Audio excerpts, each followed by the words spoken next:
Så er vi klar. Mit navn er Heine Zachariasen. Jeg har startet en vin-app, der hedder Vivino.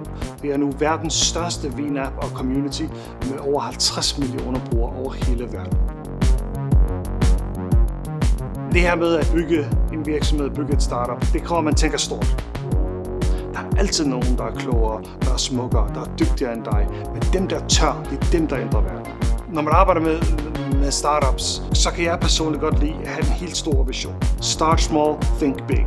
Og det synes jeg bare er ufattelig vigtigt. Du skal have den store idé hele tiden, men du skal også vide, hvad skal du eksekvere på lige nu.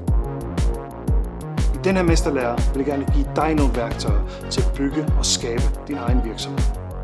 Vi kigger blandt andet på, hvordan man arbejder med en idé, hvordan man bygger et produkt, hvordan man rejser penge til din virksomhed, og hvordan man tænker stort, og hvordan man kommer i gang med at eksekvere på et projekt. De erfaringer, de læringer, jeg har gjort, de kan hjælpe dig med at komme i gang med noget stort. That's a wrap.